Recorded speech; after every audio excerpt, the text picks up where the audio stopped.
Hi everyone. Let's look at problem 9-1, which deals with sales on account and credit card sales. Mayfair Company allows select customers to make purchases on account. Its other customers can use either one of two credit cards, a Visa or an Access. Visa deducts a 3% service charge for sales on its credit card and credits the bank account of Mayfair immediately when credit card receipts are deposited. Mayfair deposits the Visa credit card receipts each business day.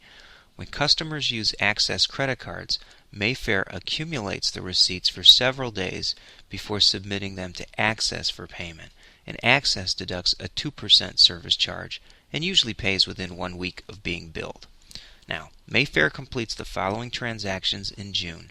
The terms of all credit sales are $215 net 30, and all sales are recorded at the gross price.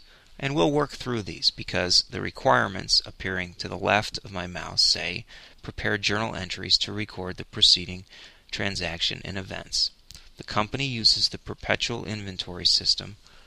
It asks us to round amounts to the nearest dollar. Okay, rather than typing these in, I will just reveal the solutions and we can talk about them as we go.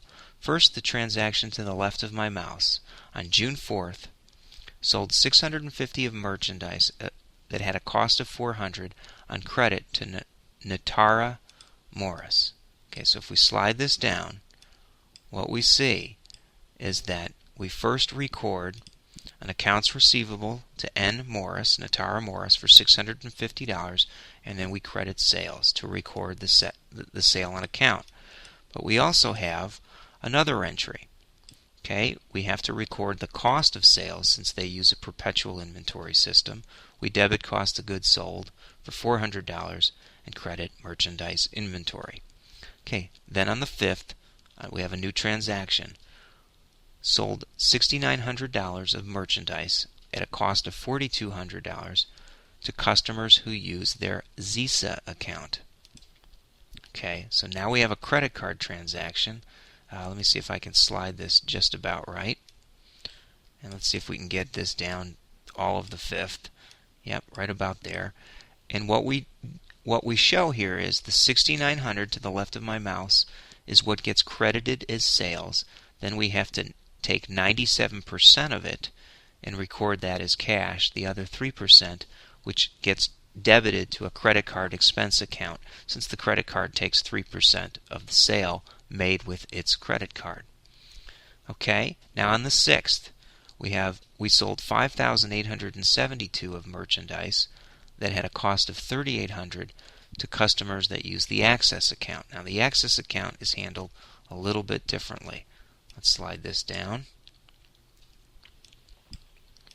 Okay, I think that should take care of it. Yep. So with the Access account, we record again the gross sales at 5,872. Now we record the 2% fee to the credit card expense, which is the 5,872 times 2%. We're rounding to whole dollars, and the net amount, instead of going to cash, gets recorded to accounts receivable Access. Okay, see how this is different from the cash we got using the other card. Okay, so now let's slide up and see what our next transaction is.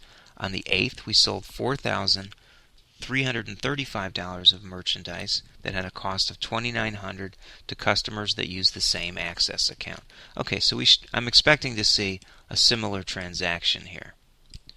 And we do. We see, again, another debit to accounts receivable Access to the left of my mouse, this time at 98% of the sales amount of $4,335, followed by, and then the difference going to credit card expense, which represents the credit card fee, and then we, of course, relieve inventory by crediting it and debiting cost of goods sold. Okay, that was on the 8th. On the 10th, let's see if I can slide this just right, we submitted Access card receipts accumulated since June 6 to the credit card company for payment.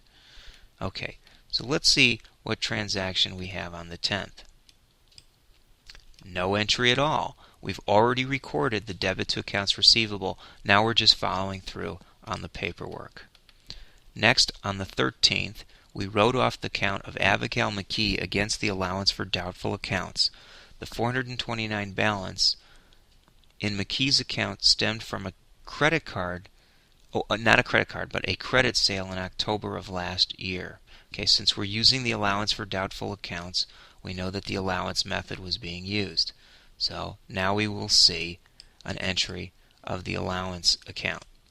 Okay, and so what we do is we record a debit to the allowance account, $429, and a credit to accounts receivable A. McKee to write it off of the receivables balance. Okay, on the 17th, we received the amount due from Access. So I'm expecting to see a debit to cash and a credit to the accounts receivable Access in the exact amounts we expected. Okay, and then our last transaction to the left of my mouse, sorry for the quick screen movements everyone, we received Morris's check in full for payment on the purchase of June 4th. Well, on June 4th, it was $650 was the sale. So let's see if that's what we collected. Okay, now they did take a discount, so we do show the reduction of accounts receivable of $650. But there is the 2% sales discounts that we offer for credit turns, so the net amount is $637. And that takes care of this problem, everyone. Let me slide up so you can see it again. And I hope you found this beneficial.